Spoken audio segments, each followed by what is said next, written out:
嗨，大家好，我是坦平叔。今天是2025年8月25号。这一期咱们聊一聊产业园暴雷。为什么说产业园暴雷呢？大家也知道各个地方都推出了名目繁多的各式各样的产业园。很多产业园这个杂草丛生，从它推出建好，恐怕就没有招到过商。它就像我们的房地产一样，对吧？各地上马了很多产业园。产业园的状况呢，实际上跟那个写字楼是差不多的，对吧？各地都在上马各式各样的高档写字，但是写字楼的空置率是不是越来越高，租金越来越低？所以说从写字楼的这个现状，你也能想象得到这个产业园是什么个情况。那如何盘活这些产业园呢？因为产业园都是政府的，对吧？政府的这些资产怎么弄？中国新闻周刊今天有一篇报道叫零租金产业园来了，说为何越来越多城市推出零租金产业园。我们看看他怎么说的他说越来越多城市开始推出零租金产业园。最近广州开发区黄埔区宣布推出15万平方米的产业空间，试点实施零租金方案。广州推出相关政策之前2周，杭州发布关于实施润苗计划，陪伴式扶持科技型初创企业高质量发展若干意见，以下简称意见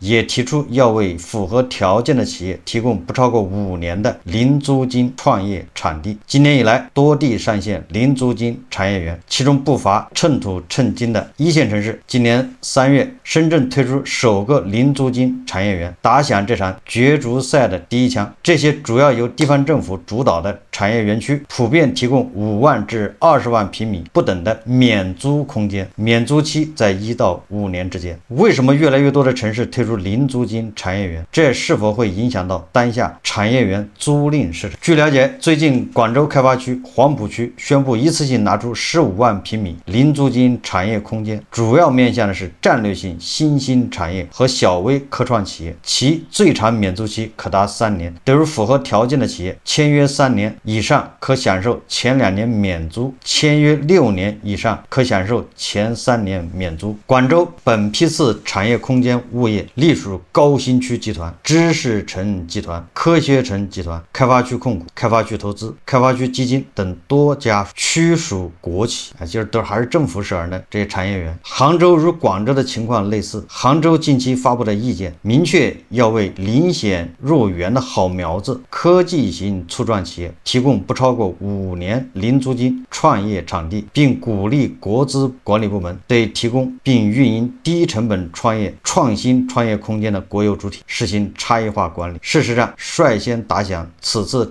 产业园零租金竞争第一枪的是深圳。今年3月，深圳国资委提出统筹调配10万平方米的市属国企产业园区资源，为入园小微科创企业提供低成本高品质的产业空间。符合相关政策条件的科技企业最低可享受2年以内免租优惠。而从深圳开始，各大城市零租金所面向的出租对象多为科创企业，特别是高成长型中小微科创。此外，部分城市零租金适用企业还面向特定行业。以苏州为例，日前苏州高铁新城发布的黄秀湖青年启航计划，对智能网联汽车、先进材料、数字金融、量子科技、低空经济、大数据、人工智能等符合当地产业发展的方向的青年创业团队，给予200平米以内面积或总数不超过10个工位的2年零租金支持。而北京海淀的免租政策则精准锁定 AI 企业。今年3月，北京海淀发布重磅 AI 支持政策，将在中关村科学城北区范围支持成立一批 AI 北纬社区，入驻企业可享受最高3年免租优质产业空间。大家听得云里雾里的，对吧？各个城市，尤其一线城都搞零租金，看上去好像是，对吧？要争取那些优秀的科技企业、创业企业，实际上这都是招商之战。给出这样的优惠，它都有限制的，对吧？前2年免费，后面就得交钱，而且一签就要签5年6年，前2年免费。你别管它打着什么名目，说白了还是招商降价，没有办法，你不这么整没人。在部分业内人士看来，零租金产业园的推出，与最近几年各个城市对于优质产业渴求与争夺息息相关。高科技产业和部分新兴产业现在是大家争抢的香饽饽。我们之前重点跟进一个项目，想要招引进来，但发现该项目负责人举棋不定。经多方了解解得知，分别有江苏、浙江城市也盯上这一项目。广东某城负责招商工作的公务员对中国新闻周刊表示，厦门集美国际合作中心执行主任张竹然长期对接政府引导基金以及新兴产业的出海。他对中国新闻周刊表示，目前国内在统一大市场的影响下，地方政府招商引资压力增大，很多时候不能用过去一贯的政策补贴手段，而且现在一方面政府财政吃紧，另一方面又有着经济建设、招商引资的重任，对产业结构还有要求，特别是一线城市，对于高新技术类企业尤其苛求，想尽各种方式招引。长期从事工商业不动产市场研究的高力国际深圳研究部负责人对中国新闻周刊记者表示说，产业载体的运营与宏观经济发展密切相关，受制于全球不稳定因素增加，企业租赁步伐放缓，同时多地近年来处于供应高峰期，供需失衡，使得去化压力攀升。还是这个高力国际对吧？这个专家说的是实话，多地近年来处于供应高峰期，供需失衡，使得去化压力攀升。产业园建的太多，没人去，就和各个地方房子盖的太多，韭菜不买，然后想方设法的对吧，吸引韭菜去买，又是开放落户条件对吧，又是解除限购等等，这一套啊，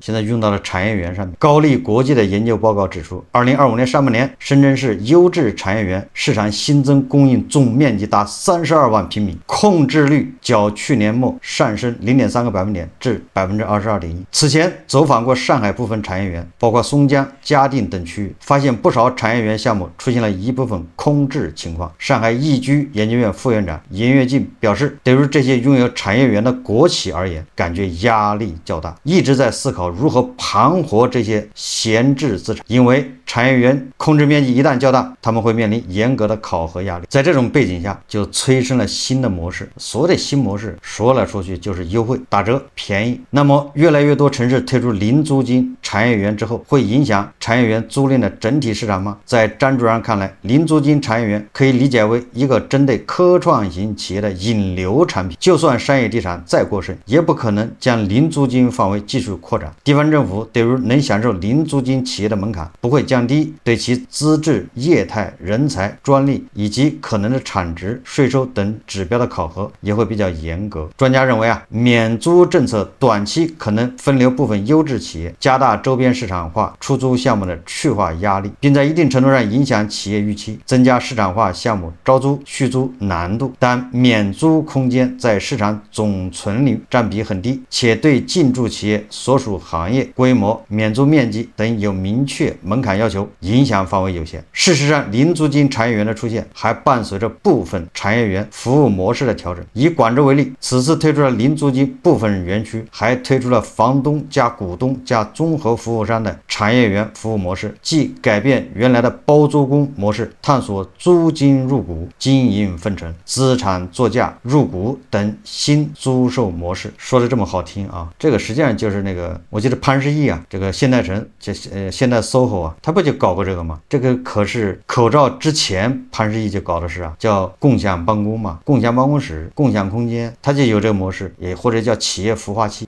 你这个初创企业到他这来办公，他不收你租金，但是人家有严格的考核，对你的项目要考察，他就像初始投资人一样的，他只是不给你投钱，给你投的是租金，对吧？你租他1000平米，不收你租金，这就是他入股了。但是你这项目他要考察，这不也玩不下去了吗？对吧？人都跑了。换言之，产业园与企业的关系从房东与租客逐步转变到合伙人的关系。在专家看来，这一模式的出现标志着产业园运营方的角色逐渐从空间租赁方向产业生态合作伙伴转变，以改变收入来源单一，易陷入价格战的局面。他说与零租金同步的风投资本、开放场景、共享平台等深度赋能新兴产业，可以助力企业发展加速，运营方也获取租金溢价、资产增值，并分享企业发展红利，进而促进区域经济高质量发展。他认为，长期来看，该模式将促进更多的运营方积极提升专业运营能力，打造能够促进园区企业发展的硬实力，避免陷入低效内卷，更好的服务于新兴产业发展。这个是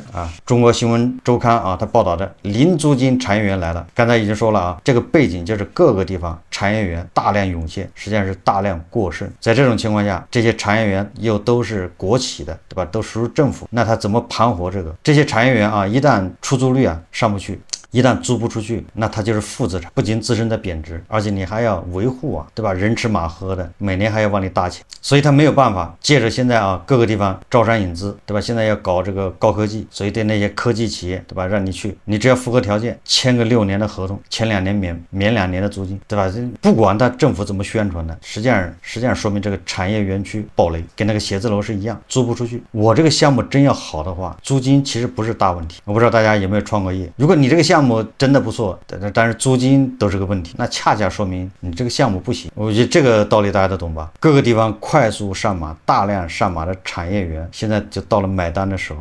这个杭州深圳这些地方，他们对吧？地方政府反应快，胆子大，所以这个办法多，他搞零租金，向全国割韭菜，对吧？把那些有想法的，你们想创业，到我这来吧，我给你提供2年的免租金。实际上就跟卖房子一样谁先出政策，谁先向全国割韭菜。毕竟优质韭菜少对吧？现在这个时候还敢创业的人本来就少，那他谁先割，对吧？谁先降低标准，谁先提供优惠，这不就把人招过去了吗？大家去了杭州，去了深圳，对吧？那你就不去甘肃了，你也不去西安了，那些地方产业园怎么办呢？只能空置。这里面还有一个很大的问题，就是一旦这个口子开了，对吧？因为这一边是国企嘛，是政府的产业园，那政府是大头的嘛，然后他现在开了个口子叫零租金，谁来租呢？他不是国企来租对吧？但是那些民营企业，那就相当于把大头的资产向民营企业输送。如果说后期你能赚回来，这个就像那个钓鱼打窝一样的，下点饵，这还可以理解。但是有的他赚不回来了，对吧？他就享受2年的政策优势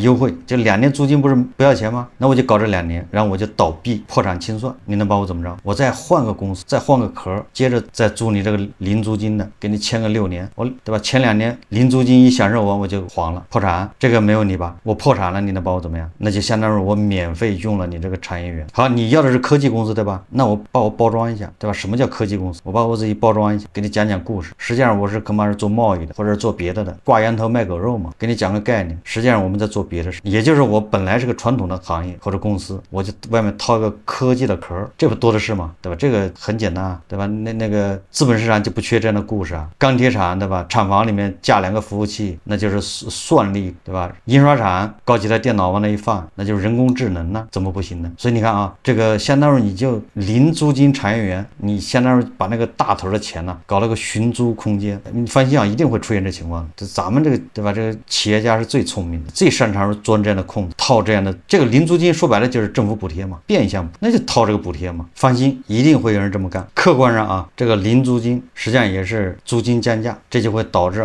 给什么写字楼给其他的地方这个价格向下增加了压力，有了向下的空间。表面上看零租金政策是产业变革的信号，但是过度依赖政策让利，可能加剧区域间恶性竞争，陷入低价内卷，对吧？咱们现在不是反内卷吗？你这地方政府带头内卷，那你降价你一降价呢，别的写字楼他也在降价，不降价的还能租得出去吗？写字楼空置率现在越来越高，租金越来越便宜，所以就会恶性竞争反而削弱园区自身的造血能力，对吧？真正构建园区护城河的是创新能力，是产业协同，是配套，是生态，还有定制化服务，而非租金减免本身。你看现在零租金是吧？有的城市已经推出了负租金招商，就是你只要来入住，不仅前2年租金不要你的，还给你补贴，这不就是恶性竞争吗？进一步凸显竞争白热化态势。所以这种零租金不仅会导致这个灰色地带，对吧？这种权力寻租，还会加剧恶性竞争，加速产业园区的暴雷。8月13号，在由观点机构主办、华夏时报联合主办的2025博